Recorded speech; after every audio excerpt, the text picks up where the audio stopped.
Hello दोस्तों, नमस्कार। हिंदी साहित्य जगत में मैं आप सभी बच्चों का स्वागत करती हूँ। दोस्तों, आज की इस वीडियो के माध्यम से मैं आप सभी को एक सूफी कवि जिनका नाम है कुतुबन, मैं आप सभी को कुतुबन से परिचय करवाऊंगी। हिंदी सूफी काव्य परंपरा के ये प्रमुख हस्ताक्षर कहलाते हैं क्योंकि इनका सूफी काव्य परंपरा में बहुत ही महत्वपूर्ण स्थान है। ये संपूर्ण नोट जो मैंने आप लोगों को दे रही हूँ, वो पूरी तरह से मेरे द्वारा तैयार की हुई है और 100% प्रामाणिक जानकारी के साथ आपके सामने प्रस्तुत की जा रही है। दोस्तों, हिंदी सूफी कवियों के संबंध में प्राप्त जानकारी के आधार पर प्रथम सूफी कवि जिनका नाम है मुल्ला दाऊद। मुल्ला दाऊद को हिंदी का पहला सूफी कवि कहा जाता है और कुतुबन कुतुबन को हिंदी का दूसरा सूफी कवि कहा जाता है। पहले सूफी कवि के रूप में मुल्ला दाऊद ही प्रसिद्ध है और साथ ही साथ दूसरा सूफी कवि जिनका इनके बाद ठीक बाद जिनका नाम सबसे ज्यादा लिया जाता है वो कुतुबन है। 15वीं और 16वीं शताब्दी में ये मौजूद थे। कुतुबन ईस्वी की 15वीं शताब्दी के अंत तथा 16वीं शताब्दी के प्रथम भाग में ये वर्तमान थे, मतलब मौजूद थे। कुतुबन की केवल एक ही रचना है जिसका अभी तक हमें पता चलता है और उस रचना का नाम है मृगावती। अब मृगावती के संबंध में मैं आपको जानकारी दे दूं तो मृगावती इस ग्रंथ की पूर्ति में जो समय लगा था वो था 2 महीने 10 दिन का। 2 महीने 10 दिन के समय के लागत से इस ग्रंथ का निर्माण किया गया।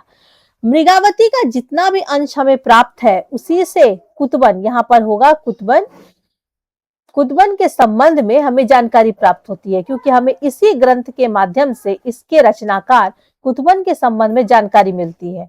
रचनाकाल, मृगावती का रचनाकाल है 1503 ईस्वी। कुतुबन के समकालीन शासक कौन थे? तो दोस्तों, कुतुबन मृगावती में अपने काल के शासक के जो नाम उन्होंने खुद बताए हैं वो है हुसैन शाह। कुतुबन ने अपने काव्य में किसी प्रकार का अपने बारे में व्यक्तिगत परिचय नहीं दिया है।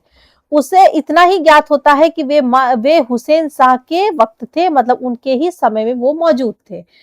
शासक का परिचय, अब यहाँ पर आपको मैं थोड़ा हुसैन शाह के बारे में बता दूं तो हुसैन शाह जौनपुर के शासक थे।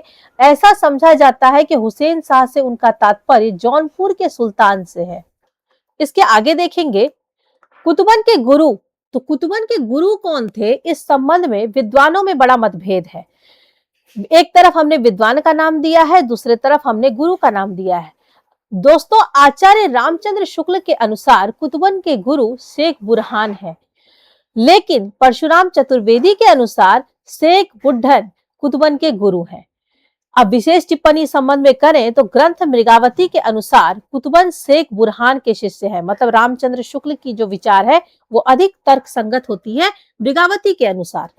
किंतु अन्य संदर्भों के अनुसार यदि देखा जाए तो शाहवर्दी संप्रदाय के शेख बुढ़न उनके गुरु थे, मतलब उनसे जुड़ी जो और भी हमें अन्य संदर्भ हमें मिलते हैं, संदर्भ ग्रंथ हमें मिलते हैं या जहां कहीं से भी सूचना के स्रोत मिलते हैं, उससे हमें शाहवर्दी संप्रदाय के शेख बुढ़न उनके गुरु के रूप में उनकी परिचय मिलती है।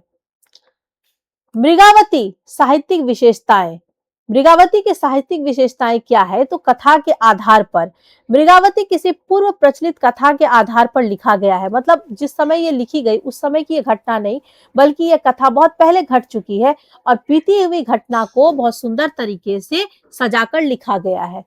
इसमें कौन कौन से छंद का प्रयोग हुआ है? तो इसमें दोहा, चौपाई, सोरठा आदि छंदों का प्रयोग किया गया है।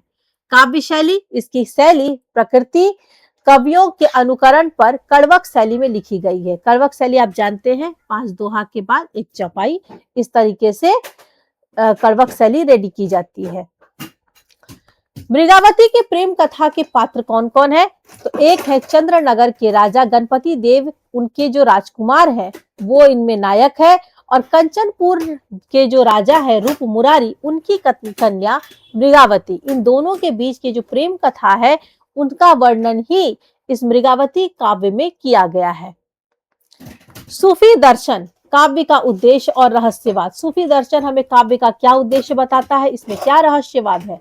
तो इस कहानी के द्वारा कवि ने प्रेम मार्ग के त्याग और कष्ट का निरूपण किया है। इसका जो मुख्य उद्देश्य है वो है साधक को भागवत प्रेम, मतलब ईश्वरीय प्रेम का स्वरूप दिखाना। बीच बीच में सूफियों की शैली पर बड़े सुंदर रहस्य में आध्यात्मिक आभास मिलता है। मतलब बीच बीच में सूफियों की शैली है, लेकिन बड़े ही सुंदर रहस्यमय तरीके से उसमें आध्यात्मिकता भी झलकती है, उसके भी आभास हमें मिलते हैं। दोस्तों, एक नोट करने वाली चीज है यहाँ पर कि सूफी काव्य परंपरा में लौकिक प्रेम की कथाओं के माध्यम से अलौकिक, मतलब जो इस लोक में नहीं है, ईश्वरीय प्रेम की व्यंजना की जाती है। मतलब सूफी काव्य आखिर है क्या? तो उसमें एक प्रेम को माध्यम बनाकर अपनी कथा लिखी जाती है, और वो प्रेम जो है वो एक तरीके से लोक में जो घटना घट रही है उस कथा को ही आधार बनाकर लिखी जाती है। उस कथा के आधार पर ही प्रेम का ताना बाना बुना जाता है, लेकिन उसमें जिस तरह का प्रेम दिखाया जाता है वो अलौकिक होता है, बिल्कुल ईश्वरीय प्रेम होता है। तो दोस्तों, यह था हमारा कवि कुतुबन के ऊपर आपको एक छोटा सा परिचय। इसमें बहुत इंपॉर्टेंट चीजों को हमने शामिल किया है ताकि आप इसे सुनकर एग्जाम में जो कुछ भी प्रश्न आपके पूछे जाएंगे इतनों के बीच से ही पूछे जाएंगे। कुतुबन का इससे बाहर कोई प्रश्न नहीं होगा। यदि ये वीडियो लास्ट तक आप लोगों ने देख लिया है तो आगे फ्यूचर में कभी भी कोई भी एग्जाम में आपको कुतुबन से संबंधित कोई प्रश्न पूछे जाते हैं तो आप जरूर उसका उत्तर दे पाएंगे। तो दोस्तों, ये वीडियो यहीं समाप्त हुआ। अब मैं आप लोगों से विदा लेती हूँ। अगली वीडियो में मैं आप लोगों को अगले कवि से परिचित करवाऊंगी। धन्यवाद।